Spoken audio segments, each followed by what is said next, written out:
Time now for sports on 104.7 The Cave. Here's Ned Reynolds.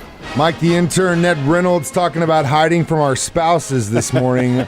Actually, we're going to talk sports. All right, so it was nice to see El Beldozer get a TD for the Chiefs in the preseason, but he's on the sideline now. He's got an injury. Is that what's going on? Yeah, Andy Reid says that Blake Bell might be out for, quote, quite a while, end quote. So there's no definitive time, but he had surgery yesterday. I'm assuming this is arthroscopic, but I don't know that. Has a hip injury that he sustained in the Chicago Bears game, and apparently it was a rather significant injury. So it required a surgical repair, and it's going to keep him out. For how long, who knows? A lot of it might depend on the maturation of Fortson, Jody Fortson at tight end. They did pick up another tight end yesterday, has a little depth. And, of course, Kelsey. Kelsey's always healthy. And I say that advisedly. This is pro football. But right now, Bell will be out. The Chiefs did get down, however, to their 80-player limit. Had to be by 80 players at 3 o'clock yesterday afternoon. They didn't do it by cutting anybody. They did it with medical protocol, so to speak. Derek Gore, who has a broken thumb, was put on injured reserve. That means he's probably out for the rest of the year. There are maneuvers that could get him back late in the season if they needed him. But who knows? It's probably the rest of the year. So he's out. And the other player's Lucas Niang. He still is having problems recovering from that patellar tendon injury that he had last year. So they put him on the PUP injured reserve. That's physically unable to perform. And that means he's out for at least the first 4 games of the regular season. So, again, this is all part of pro football. Those things happen. The Chiefs have to be down by 53 players, or I should say 253 players, next Tuesday. They could cut them periodically during the week. They don't have to do it all at once, and I suspect that's probably what they're going to do. Yeah, but it's also, I just love the little maneuvers that they do to just give them some more time with the youngins to see if these guys are going to make it through, and it's pretty damn smart. I mean, it sucks definitely losing Bell because he's such a great blocking tight end, but, we'll see. All right, on the subject of injuries, you don't really typically see a lot of golfers get hurt out there, and especially the young ones, too, and this really sucks for this guy. Really does. Will Zalatoris, who played here last year in the Korn Ferry Tour, has been a big name on the Pro Tour this year. He's a young kid out of Wake Forest, plays very, very well. He's right up there. Would have started, and the championship begins tomorrow, would have started number 3 on the list. They have a staggered start in this championship round. Scotty Scheffler is the number 1 points producer, so he'll start at 10 under par.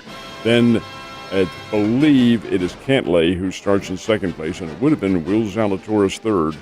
So that means 29 players instead of 30. Had to withdraw yesterday as a back injury. This has nothing to do with the LIV Tour or anything like that. He is hurting so badly that the President's Cup competition, which comes up later in September, he's had to withdraw from that too. And that's a high honor to be playing in that level of competition.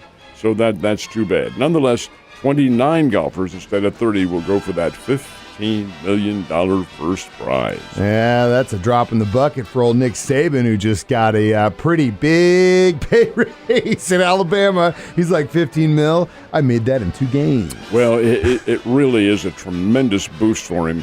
It's an 8-year extension that figures out, it's a staggered payment, but it averages out to almost $12 million a year for coaching football, and it's 8 years. So he's 70 years old. He plans on being around for quite a while. And even if he wasn't, they'd honor it somehow. The guy has had such huge success, and his team is number 1 in America this year as well. So, hey, this is big time. And Saban, and you knew this was going to happen. With all these other coaches getting raises and big pay, he's still the highest paid football coach in the United States. And for good reason. I mean, how many national championships do you have to prove that you should be the highest paid coach in all of football? Well, and so the Cardinals were in the Windy City yesterday for a doubleheader against the Cubbies. First question, did Albert hit any more home runs? Did not. Unfortunate. Did they get the wins? 1 win and 1 loss. Okay. The 8-game winning streak came to an end in the opening game. The Cubs shut them out. This is pretty rare for a Cardinals team. Got beat 2-0 by a pitcher I must admit to have never heard of before. And that may be one of the reasons why the Cardinals, they may have never heard of him either. But regardless of that, Chicago got a couple of key hits in the ball game. The Cubs don't have a thunderous lineup at all, but they got key hits, scored a couple of runs in the fifth inning, and come away with a 2-0 victory. That was the first game. Second game, after about, I'm going to say an hour and a half of rest, they come back and play the night game. And the Cubs the Cardinals went wild in this one, scored a 13-3 victory, had a 7-3 lead going into the ninth inning, and scored 6 more runs on top of that. Albert did have a pinch-hitting role, came up in the ninth inning. Yeah, they're trying to get him into a situation where he can hit some home runs, and he got hit. That doesn't solve any problem. That doesn't solve anything at all.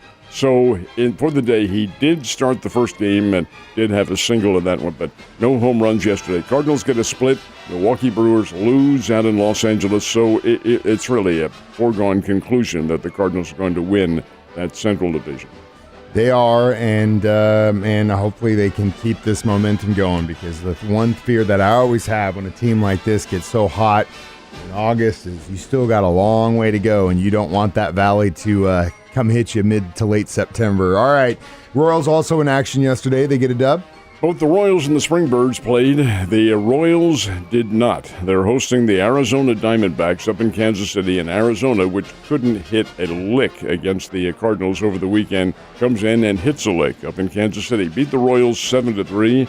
The Springbirds, playing down in Springdale, Arkansas, against the Northwest Arkansas Naturals, got 15 hits on the night.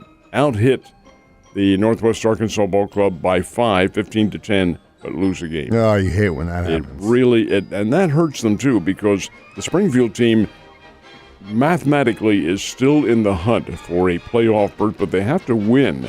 Wichita is 6 games in front. Wichita lost last night, but so did the Cardinals, so the margin remains 6 games. It was 7-3. The Northwest Arkansas Naturals beat the Cardinals. Jordan Walker did have a home run. They're playing out the string now. It's, I believe, 22 games remaining in the regular season, and the Springbirds are home next week. Week after that, last chance to see this team. Don't let another season go by without catching some baseball, because you're going to be crying in February, I'll tell you that much. All right, so one more preseason game left for my Kansas City Chiefs. They're against the Packers at Arrowhead on Thursday night, night game, so that means Ned Talk starts at 5. That's correct. It's a 7 o'clock kickoff or thereabouts, and it's the Chiefs and the Green Bay Packers. It is tomorrow night, and our Ozarks pregame show will begin at 5. Then the Chiefs pregame show, which is on the radio network, begins at 6. Time is 7. How the Chiefs face this final preseason game, knowing fully well they have more than 2 weeks off before the regular season begins on September 11th. I don't know. It's rather interesting to see how this is going to work out. Jordan Love will be the quarterback for Green Bay. It will not be their big star player who never seems to want to play against the Chiefs for some reason. Hey, come on, man. Get in there and play a little bit. Old Nick Cage ain't going to be facing the Chiefs on Thursday. That's Aaron Rodgers, who we're talking about, of course. No, he will not be in there. I suspect Mahomes plays one series and then gets out. I bet he'll run him, walking down the field, score, he's out. I really want to see kind of the run game going a little bit. You know what I mean? A little bit more. Hasn't been very effective. Not very flashy so far, so we'll see. I mean, the passing game is lights out, but yeah, we definitely want to be able to lean on that run game as well. So who knows? It's always going to be fun. I will tell you this, though. I messed with the delay in watching it on TV and listening to it on the station. I was able to make it work on Saturday. So basically, our broadcast is delayed around 10 seconds. Could be a little bit more, could be a little bit less. Is it that much? Mm-hmm. And then if you pause if you have a DVR or live TV pause, whatever you have, you can actually pause it for about 10 seconds. You might have to play with it a little bit, but it works. I did it all day Saturday. Help me out here real quick. Is it TV 10 seconds ahead or behind the broadcast? It's ahead. We're 10 seconds behind. So it should allow you to pause your TV to get there if that's what you want to do, which during the regular season when some of these jerks are talking about my team, I don't want to listen to them. I want to listen to Mitch and Danon. But, Mike, how about this? If you're in somebody's circumstance and you've got a few chocolate chips and you've got a 10-second gap in there, you already know what happened. You can win. 10 seconds.